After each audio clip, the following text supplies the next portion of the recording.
오늘 말씀의 제목을 애굽이여 복이 있을지어다 라고 했습니다. 제목이 이상한데 생각이 드셔야 됩니다. 애굽이여 복이 있을지어다. 원래 저기 애굽이 아니라 이스라엘이여나 혹시 아니면 뭐 예루살렘이여 평안할지어다 복이 이래야 되는데 왜 애굽이 있지? 애굽이 있지? 이 생각이 들으셔야 되는 거예요. 여러분, 하나님이 오늘 여러분을 향해서 마음이 어떠실 거라 생각을 하세요? 저는 오늘 이제 예배를 준비하면서 기도할 때 막 하나님 좀 지혜 주세요, 성령님 나를 좀 붙들어 주세요 기도하다가 마지막에 근데 하나님 마음이 어떠세요? 를 물어봤어요. 하나님 어떤 마음이세요? 지금 우리 예배를 받으시는데 나를 바라보시는 하나님의 마음은 어떠십니까? 를 물어보는데 물음표가 찍히더라고요. 하나님 어떠실까? 잘 모르겠는 거죠. 오늘 말씀을 들을 때 여러분, 우리가 하나님의 마음이 어떠신지를 궁금해하면서 말씀을 들어야 합니다.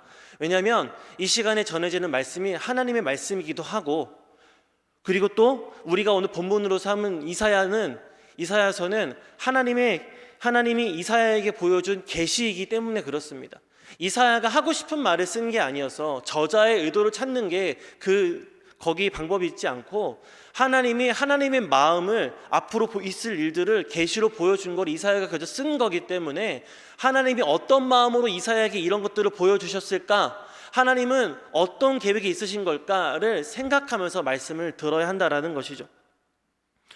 우리가 보려 하지 않으면, 그 마음을 느끼려 하지 않으면 알 수 없고 볼 수 없기 때문에 그렇습니다. 그래서 오늘 예배 가운데 하나님, 저를 향한 하나님의 마음이 어떻습니까? 를 물으시면서 말씀을 통해서 그 마음을 찾고 깨닫고 그 말씀이 감동하시는 대로 순종하는 복된 시간이 되었으면 좋겠습니다.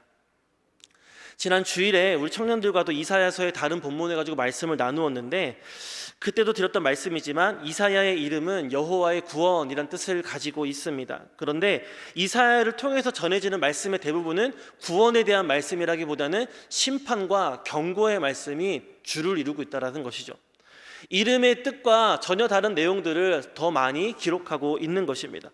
하나님의 백성 이스라엘을 향한 경고뿐만 아니라 거기에는 이스라엘을 애워싼 주변 나라들, 이방 나라들에 대한 심판의 말씀도 같이 기록이 되어져 있습니다. 그 중에 우리가 읽은 이 19장은 애굽을 향한 경고라라고 말씀하고 있습니다. 그러면 애굽을 향한 경고의 말씀을 들으면 우리가 잘 아는 것처럼 하나님이 너는 이와 같은 죄를 지어서 너는 이렇게 쇠퇴할 것이고 너는 이런 벌을 받아서 멸망하게 될 거다라는 이야기로 끝이 나야 되는데, 이상하게 이사야 19장은 그렇게 끝이 나지 않습니다. 이사야 19장은 너희가 이렇게 약해질 거고 너희가 심판을 받을 거고 너희가 이렇게 큰 혼쭐이 날 거야 라고 말하고 있지만, 그 마지막은 어떻습니까? 우리가 읽었던 말씀과 같이 25절 말씀과 같이 이렇게 끝이 나는 거죠. 이는 만군의 여호와께서 복주시며 이르시되 내 백성 애굽이여, 내 손으로 지은 아수르여, 나의 기업 이스라엘이여, 복이 있을지어다 하실 것이니라 라고 말씀하고 있습니다.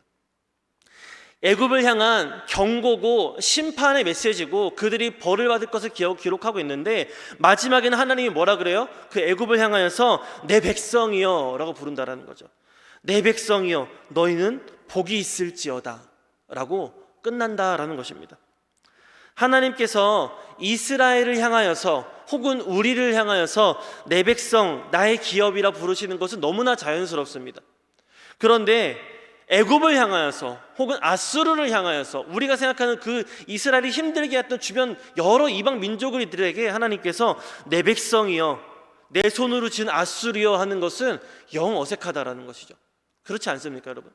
어색하지 않으세요? 이 어색함을 느끼셔야 되는데, 심지어 하나님께서 그들에게 복을 빌어주십니다. 너희에게 복이 있을지어다. 이게 뭐라고요? 하나님께서 이사야에게 보여주신 계시라고요. 하나님께서 이사야에게 애굽이 하나님의 심판을 받아 그렇게 고초를 겪을 것을 보여주셨는데, 하나님이 내 백성이요, 애굽을 자기 백성 삼으시는 것을 이사야는 본 겁니다. 그래서 그들이 하나님의 복을 누리는 것을 이사야는 본 거예요. 근데 이사야가 애굽 혼자 복을 받는 게 아니라 애굽과 아수르와 이스라엘이 나란히 하나님의 복의 통로가 되어서 하나님께 경배하고 하나님의 복을 받고 있는 것을 이사야는 본 거예요. 그래서 오늘 그걸 기록하고 있다는 거죠. 하나님의 마음이 어떠실까요? 우리는 너무나 이 상황들이 어색하고 이해가 잘 되지 않지만 그 안에 있는 하나님의 마음이 어떤지를 우리는 찾아야 되는 것입니다. 하나님은 애굽을 치신 후에 그리고 고치시겠다라고 말씀하십니다. 하나님께서 병 주고 약 준다라고 생각할 수도 있지만 이거는 병 주고 약 주는 그런 개념이 아니라 애굽을 때리지 않으면, 애굽을 치지 않으면 이 사람들은 진짜 죽는 길밖에는 갈 길이 없기 때문에 때려서 쳐서 돌이킨 다음에 그 맞은 자리를 하나님께서 치료해 주신다라는 거죠. 하나님께서 원하시는 그 복의 통로가 되는 복받는 길로 가게 하기 위해서 애굽을 치셨다라는 것입니다. 이사야 19장의 말씀을 통해서 왜 하나님께서 애굽을 향해 진노하셨는지, 그리고 진노의 대상이었던 애굽이 어떻게 치료되었는지, 치료의 대상이 될 수 있었는지를 우리가 한번 말씀 가운데 찾아보기를 원합니다. 오늘 1절을 보시면 애굽에 관한 경고라라고 하면서 이렇게 말합니다. 보라, 여호와께서 빠른 구름을 타고 애굽에 임하시리니 애굽의 우상들이 그 앞에서 떨겠고 애굽인의 마음이 그 속에서 녹으리라 라고 말씀하십니다. 하나님이 경고를 하시니까 애굽 사람들의 마음에 두려움이 찾아와 떨림이 생겼고 그 마음이 하나님 앞에서 녹아버렸다 라고 말합니다. 하나님은 애굽을 징계하시기 위해서 빠르게 그들에게 다가가십니다. 하나님께서 임하시니까 애굽의 우상들이 바들바들 떨고 애굽 사람들의 마음이 녹아내렸습니다. 애굽 왕 바로는요, 사실 근데 그렇지 않았던 사람이에요. 여러분, 바로를 생각해 보세요. 처음에 모세를 보내서 내 백성을 보내라 라고 하나님의 말씀을 전했죠. 근데 그때 바로가 바들바들 떨었습니까? 그의 마음이 녹아내려가지고 어찌할 바를 몰라 했습니까? 그렇지 않았어요. 여호와가 누구간데 내가 이 백성을 가게 하겠느냐? 여호와가 누구냐? 네가 말하는 하나님이 누구냐? 나는 도무지 알지 못하겠으니 뭐 네가 갈 테면 가봐라. 나는 안 보내겠다. 이렇게 완악했던 자가 바로였고 이것이 애굽의 태도였습니다. 그런데 하나님께서 진노의 막대기로 임하시고 그들에게 경고하시니까 그들의 마음이 녹아내리고 그들이 하나님 앞에 떨게 되었다라는 것이죠. 하나님은 애굽을 향하여서 진노하시면서 그들을 어떻게 심판하시나 봤더니 그 형제가 형제를 치게 했다라는 거죠. 애굽에 내전이 일어나는 것입니다. 여기저기서 들끓고 일어나서 서로가 서로를 향해서 칼을 맞부딪히고 싸우는데 다른 나라와 부딪히는 게 아니라 우리끼리 싸우고 있다는 것이죠. 미신이 팽배하도록 허락하시고 악한 지도자를 세워서 백성을 탄압하고 괴롭히게 합니다. 천재지변을 통해서 나일각 위역에 있는 농업과 어업과 무역을 다 무용지물로 만들어 버립니다. 여러분, 애굽을 아시잖아요. 이집트는 그 나일강의 기적이라고 불릴 만큼 나일강이 있기 때문에 먹고 사는 나라입니다. 나일강이 이제 1년에 한 번씩 범람하면서 그 주변, 강 주변 땅들이 비옥해지고 거기서 농사를 지어서 거기서 나오는 소출을 가지고 먹고 살았습니다. 이거를 가지고 더 많은 나라들에게 팔면서 풍요로움을 누리던 나라가 이 애굽이라는 것이죠. 그런데 이 나일강이 말라버리게 하는 거죠. 하나님이 이 나일강을 쓸 수 없게 만들어 버리는 겁니다. 그래서 이 나라로 하여금 경제적으로 먹을 것이 없게 만들어 힘들게 했다라는 것이죠. 애굽이 내적으로나 외적으로나 아주 혼란스럽고 고통에 빠졌는데 이 모든 상황이 어디서부터 왔느냐? 하나님으로부터 비롯했다라는 것입니다. 하나님이 허락하셨다라는 것이죠. 하나님의 손에 흔들리는 애굽을 보니까 그들이 지금 할 수 있는 것이 아무것도 없었던 겁니다. 그래서 그들이 할 수 있는 것은 하나님의 손에 들린 바 되어서 내가 얼마나 힘이 없는지, 내가 얼마나 연약한지, 내가 얼마나 무능한지 알고 두려워 떠는 것뿐이었다는 것입니다.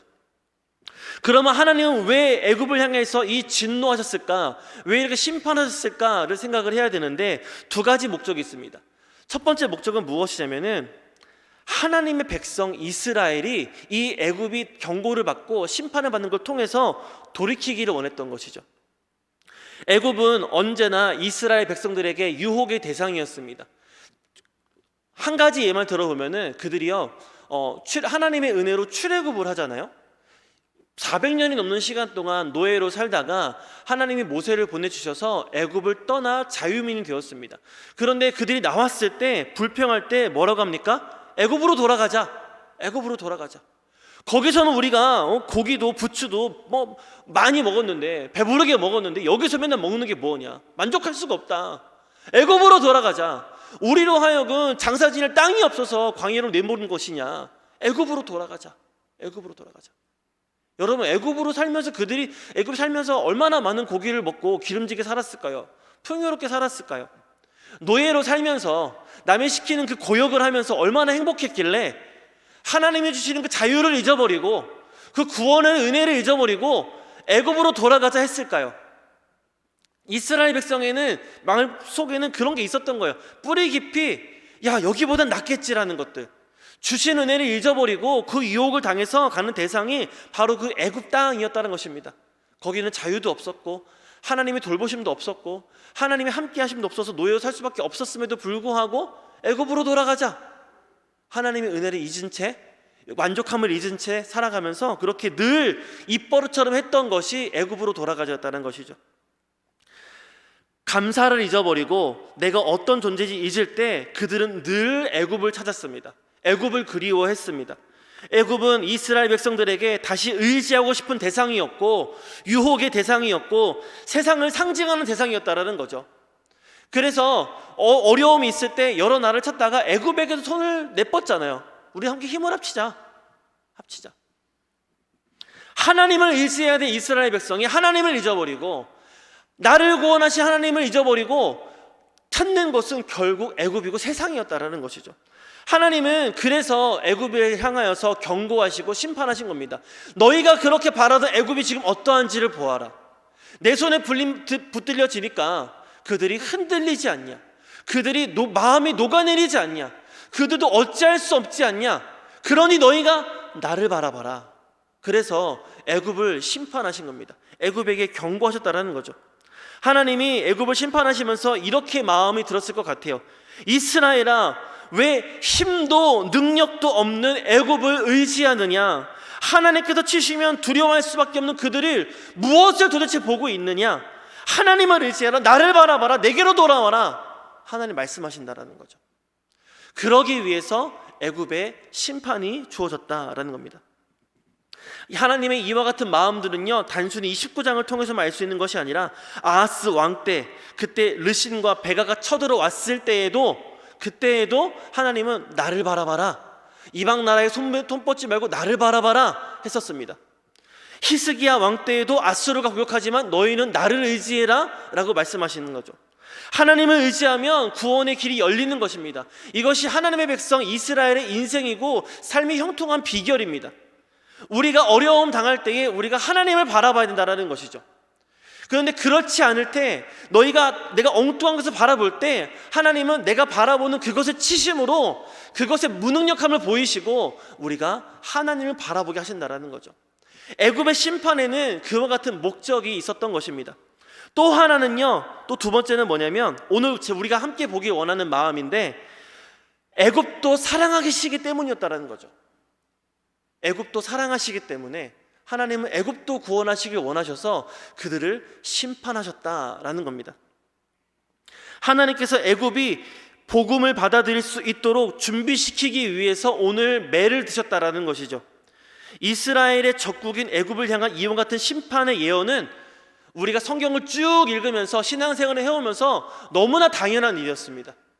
애굽이 심판을 당하고 아수르가 멸망하고 바벨론이 멸망하고 그리고 저기 바사가 멸망하고 이스라엘이 힘들게 하는 수많은 나라들이 하나님의 진노를 사서 심판당하는 것은 너무나 마땅한 일이었습니다. 그렇지 않습니까? 그리스도인들인 우리를 대적하는 저 세상 사람들이 하나님의 진노를 사서 벌을 받는 것은 너무나 당연한 일입니다. 그렇지 않습니까, 여러분? 그렇지 않아요? 저만 그렇게 생각합니까? 내가 지금 이렇게 복음 전하기 위해서 예수님 믿으세요 하는데 뭐 이런 걸 부정을 찢어버리고 나를 핍박하는 사람들, 그들이 정말 평통하지 못하고 벌받는 것을 우리는 바라지는 않지만 그렇게 됐을 때 뭔가 속 시원함 느끼지 않느냐는 거죠. 그래요, 우리는 그래요. 애굽을 향한 하나님의 심판의 말씀들이 당연하게 느껴집니다. 마땅합니다. 하나님께 심판하신 게 맞습니다. 하나님은 이스라엘의 하나님이시고 이스라엘이 선택된 백성이라는 생각이 견고해지기 때문에 우리는 이 이스라엘의 반대편에 있는 애굽, 아수르, 이 사람들이 하나님의 심판받는 것을 오늘 마땅하게 여기고 있습니다. 하지만 이사야를 통해서 주시는 하나님의 예언은 그것이 전부가 아니라는 거죠. 그들이 하나님의 백성에 대한 대적함으로 받아야 될 심판을 받아야 하는 것이 맞습니다. 하지만 그들을 멸절시키지 않고 하나님은 그 가운데에서도 택하신 백성들을 구원하기를 원하시는 것, 이것이 오늘 하나님이 애굽을 향한 마음이라는 것입니다. 예언은 후반부에 이르러서, 이 19장 후반부에 이르러서 하나님의 본심을 이제 막 담아내기 시작합니다. 이사야 19장에서 애굽에 대한 말씀이, 애굽에 대한 심판의 말씀이 15절에 끝이 납니다. 이게 25절까지 있는데 15절까지 해서 애굽을 향한 심판의 말씀이 끝이 나고요, 16절부터 해서 그들의 회복의 말씀, 그들이 하나님을 경배할 것이다, 너희가 복을 받으리라 하는 말씀이 시작되어집니다. 그런데 그러면서 그날에 라는 표현이 6번이 나와요. 그날에, 그날에는 이렇게 하면서 여러 가지 말들을 하시는데, 그날이 여러분 언제이겠습니까? 그날은 언제입니까? 애굽이 심판받는 날입니다. 애굽이 자기 죄의 대가를 받는 날입니다. 하지만 동시에 애굽이 하나님의 손길로 치료되어서 구원받는 날이기도 합니다. 애굽을 향한 구원의 역사가 시작되는 날이기도 하다라는 것이죠. 이런 하나님의 마음을 가장 잘 표현한 구절이 우리가 읽었던 22절입니다. 본문의 22절이요. 같이 한번 읽어볼까요? 19장 22절입니다. 시작. 여호와께서 애굽을 치실지라도 치시고는 고치실 것이므로 그들이 여호와께로 돌아올 것이라. 여호와께서 그들의 간구함을 들으시고 그들을 고쳐주시리라. 아멘. 애굽은 이스라엘에게는 적이었습니다. 원수였습니다. 마치 우리가 일본 사람들 정말 좋아할 수 없고 미워하고 너무너무 싫어하는 것처럼, 어르신들은 더 그렇죠. 그런 것처럼 이스라엘에게는 역사적으로 애굽은 사랑할 수 없고 가까이 할 수 없는 존재입니다. 말씀을 읽을 때마다, 우리의 절기 때마다, 역사를 우리가 다시 한번 들을 때마다, 부모님으로부터 하나님의 그 구원의 은혜를 우리가 들을 때마다 애굽은 우리를 힘들게 한 대적이었습니다. 그렇기 때문에 그들과 우리가 손을 잡고 그들이 하나님의 은사를 누리는 것, 이것은 받아들이기 힘든 일이었을지 모릅니다. 그랬을지 모르는 겁니다. 그런데 하나님께는 아니었다라는 것이죠. 하나님께는 아니었다. 하나님은 애굽이 당신을 알도록 하십니다. 그리고 그리해서 그들이 하나님을 경배하고 하나님을 서원하는 삶을 살도록 하셨다라는 것이죠. 그들을 치시는 것은 단순히 내 백성에 대한 어떤 보복이나 응징이 아니라 고치시고 돌아오게 하기 위함이라는 하나님의 생각과 뜻이 오늘 이 말씀을 통해서 드러나고 있는 것입니다. 하나님은 이스라엘만의 하나님이 아니라 애굽의 간구도 들으시고 그들을 고치시는 그들의 하나님이시기도 하다라는 것입니다. 여러분, 그렇기 때문에 오늘 우리도 이 복음을 듣고 이 시간 예배하고 있는 거 아니겠습니까? 정말 이스라엘의 하나님이셨다라면, 이스라엘만의 하나님이셨다라면 우리가 어떻게 오늘 이 시간에 예배를 드릴 수가 있겠습니까? 우리가 하나님 어떻게 애굽을 향하여서 복이 될 것이다 말씀할 수 있습니까? 라고 우리가 말한다라면 오늘날 우리를 향한 구원의 계획도 있을 수 없다라는 것이죠. 하나님은 모든 사람들의 하나님이 되시기를 원하십니다. 가능한 모든 사람들을 구원하기 원하시는 사랑의 하나님이시라는 거죠. 하지만 공의로우신 분이기 때문에 그들에게 지었던 죄의 대가를 반드시 받게 하시고 어긋난 것들을 돌이키기 위해서 가끔 매도되시는 분, 그 하나님, 그게 바로 우리의 하나님이시라는 겁니다. 오늘 우리는 그 하나님을 발견해야 하는 것입니다. 하나님께서는 애굽을 치신 후에 복음을 받아들일 수 있도록 그들을 치료하셨습니다. 16절과 17절을 보시면 이들을 하나님을 향하여서 이제 두려워한다, 떤다라는 표현들 하고 있습니다. 하나님이 진노하시고 하나님이 치시기 시작하니까 하나님을 향해서 두려운 마음을 가졌다라는 거죠. 하나님의 대하기가 떨렸던 겁니다. 애굽 사람들은 아까도 초반에 말씀드렸던 것처럼 하나님을 향해서 두려워하거나 떠는 사람들이 아니었습니다. 바울이 그랬잖아요. 여호와가 누구간데? 바울이랍니다. 바로가 그랬잖아요. 바로가. 그런데 이러한 애굽 백성들이 하나님을 두려워하는 마음을 갖게 되었습니다. 어떻게 그렇게 됐을까요? 자동적으로 그렇게 된 겁니까? 옛날에도 물이 피로 변하는 역사가 있었습니다. 옛날에도 장자들이 죽어나갔습니다. 그때도 두려워서 보냈습니까? 어찌할 수가 없으니까 보낸 거잖아요. 어찌할 수가 없으니까. 마음이 녹아내린 게 아니잖아요. 근데 지금 하나님이 그들의 마음을 하나님을 향하여서 두렵도록 만드십니다. 두려운 마음을 갖게 하십니다. 애굽을 향하여서 그들의 마음, 잘못된 것들을 치료하는 일들이 시작되었다라는 것이죠. 애굽을 향한 이런 하나님의 마음이 마지막 24절과 25절에서 절정에 이르게 됩니다. 제가 읽어드리겠습니다.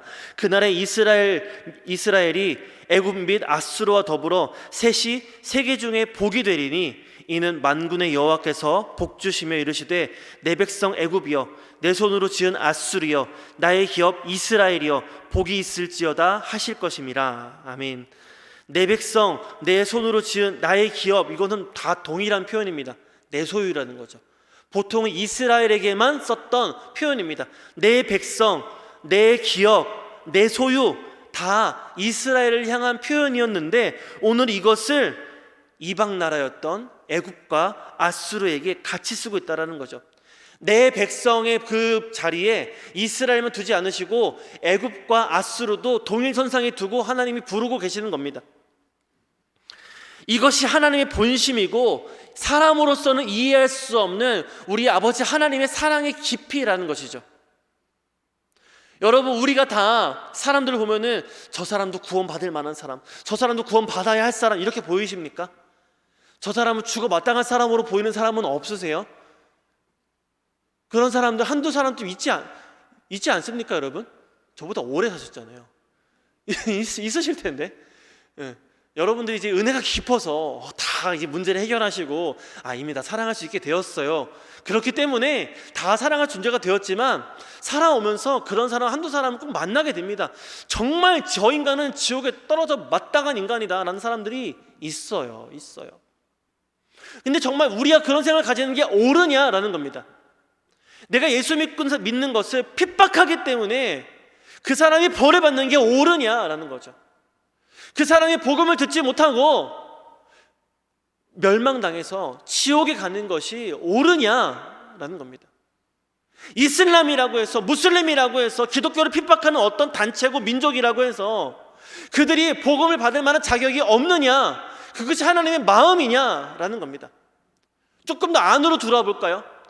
한 교회 안에서 내가 뭔가 이 진리라고 느끼는 것, 반드시 옳은 것이라고 느끼는 것, 이걸 지키기 위해서 누군가의 마음에 상처를 주는 것이 옳으냐라는 겁니다. 옳으냐라는 겁니다. 진리를 수호해야죠. 말씀을 지켜야겠죠. 하지만 여러분, 그게 담이 되어서, 성도와 성도 사이 담이 되어서 성령께서 하나 되게 하신 것을 막 가로막는다면 그것이 옳으냐라는 겁니다. 그것이 옳으냐? 저는 아니라고 봅니다. 세상의 그 어느 공동체보다 문턱이 낮아야 되는 것은 교회입니다. 교회예요. 왜 그렇습니까? 하나님이 이미 모든 민족을 향하여서 구원받을 만한 영혼이라고, 구원받기 원한다고 문턱을 낮추셨잖아요. 이스라엘만 내 백성, 이 율법을 지키는 자만 내 백성이라고 이 문턱을 높여놓으신 게 아니라 그가 누구든지 예수를 믿으면 구원을 얻으리라고 문턱을 낮춰놓으셨습니다. 교회의 문턱은 거기에 맞춰져야 되는 거예요. 누구든지 들어와서 복음을 듣고, 누구든지 들어와서 위로를 받고, 누구든지 들어와서 봉사할 수 있고, 누구든지 들어와서 함께할 수 있는, 은혜를 나눌 수 있는 그곳이 교회 아닙니까? 악한 세대이기 때문에 우리가 진리를 수호하기 위해서 애써야 하는 것은 맞는데, 제가 한번 생각을 해봤어요. 성경에 진리를 지켜라, 수호해라 라는 말씀이 있던가? 너희가 지키지 않으면 진리가 사라지리니 너희는 진리를 수호해라, 이런 말씀이 있던가?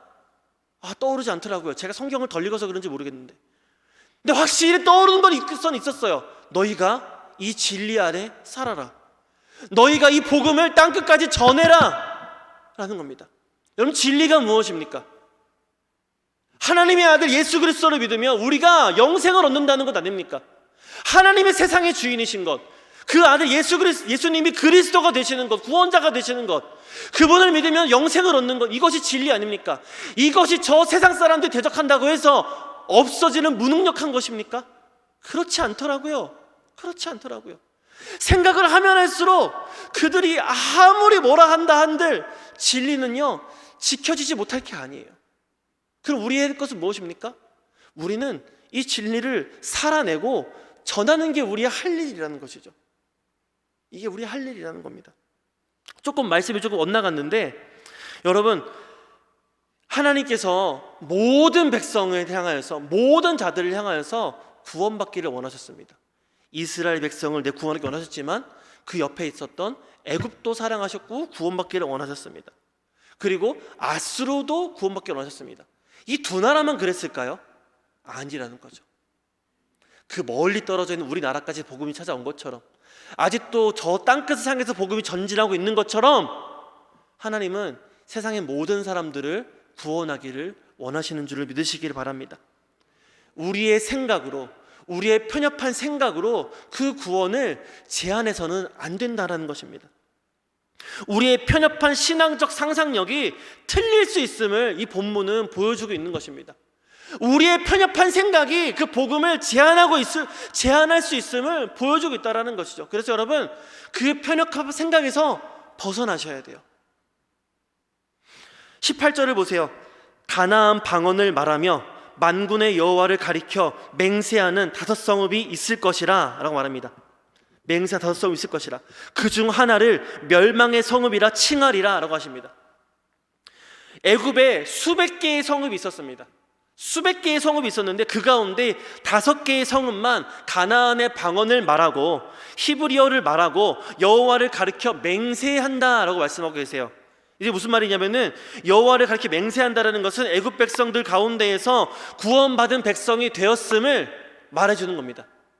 수많은 백성들이 있고 모든 사람들이 구원받기 원하지만 그 가운데 택함 받은 5성읍만 구원을 받게 될 거다 라는 겁니다. 무조건 모든 자가 다 구원받는 게 아니라 그 가운데 택함 받은 백성들이 구원받는다라는 거죠. 근데 그 가운데 한 성읍의 이름이 뭐라고요? 멸망의 성읍이라고. 멸망의 성읍. 이렇게 악한 성읍일지라도 하나님이 원하시면 구원을 받는다라는 겁니다. 세상 사람들이 보기에도 이것은 악한 성읍인 거예요. 멸망당에 마땅한 그렇게 타락한 성읍인데 하나님은 그 성읍까지도 구원하셨다는 거죠. 구원받는 성읍 5개 중에 하나로 거기를 집어넣으셨다는 겁니다. 구원은 하나님의 뜻대로, 하나님이 계획하신 대로 하나님이 선택한 백성들을 하나님께서 구원하시는, 전적으로 하나님이 주권 안에 있는 것을 보여주시는 거예요. 우리가 알 수 있다 없다? 절대 알 수 없다. 누가 구원을 받을지, 누가 구원을 받지 못할 멸망받은 백성인지 우리는 알지 못합니다.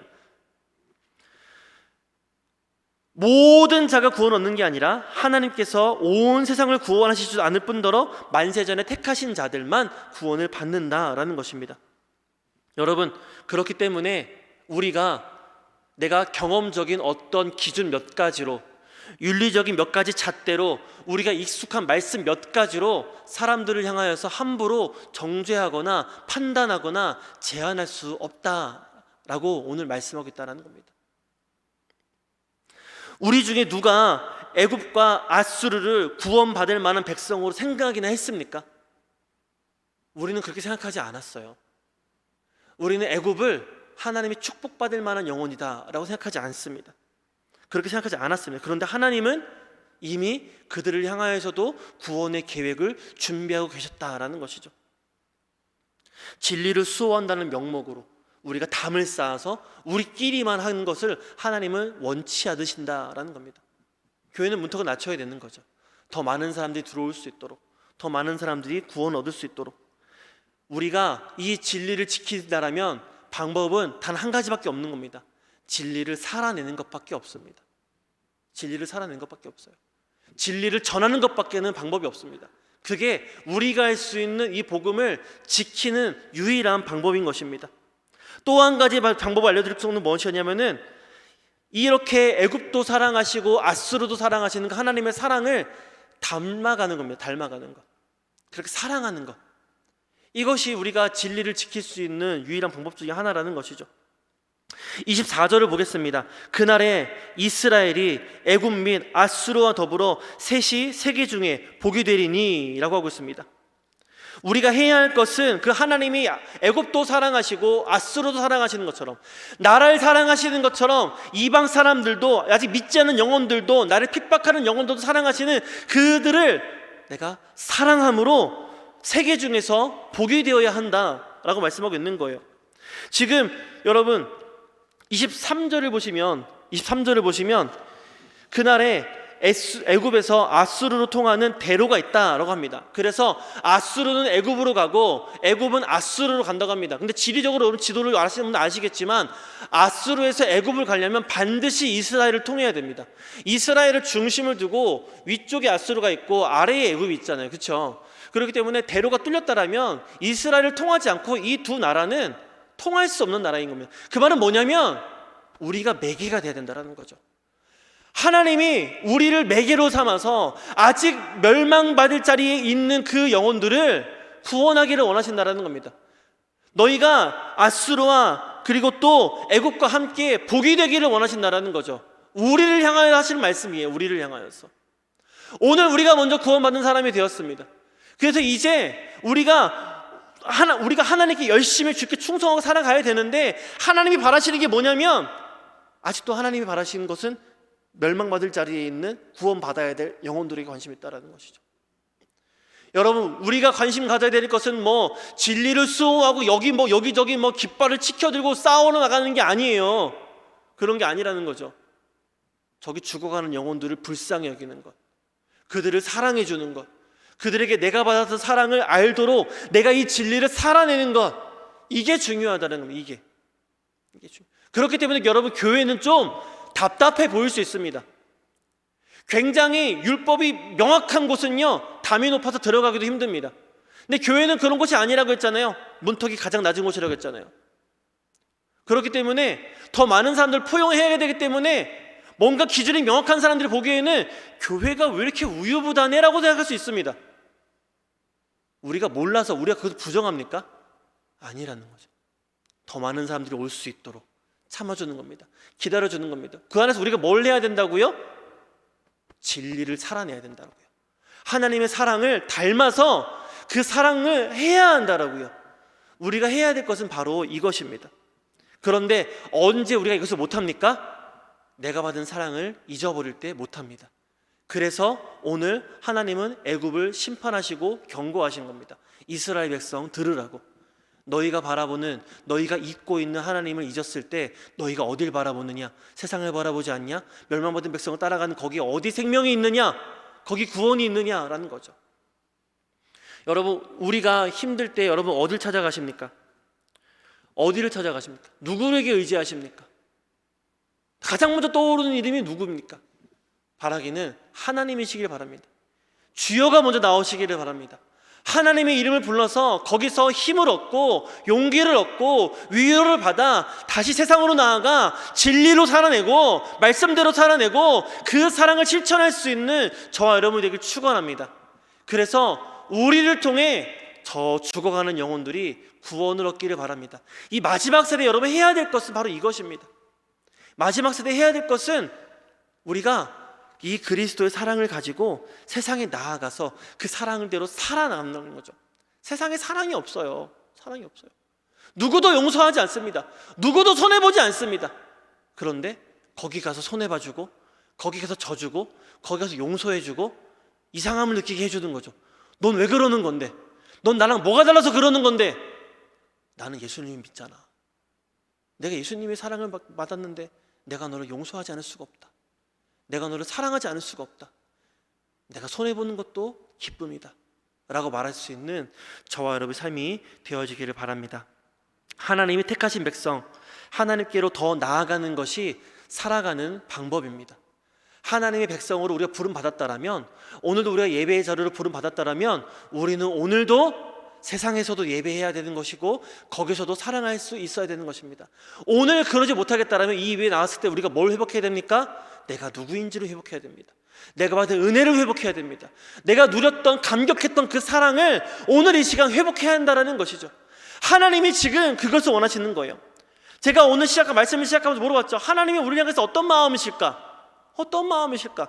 이스라엘을 향해서 어떤 마음이시길래 어떤 마음으로 이 말씀을 전하셨을까? 찾으면서 이사야를 봤는데 이사야 1장 4절을 보시면 이렇게 말씀하세요. 하나님이 슬프다 범죄한 나라요 허물진 백성이요 행악의 종자요 행위가 부패한 자식이로다. 누구에게 하시는 말씀입니까?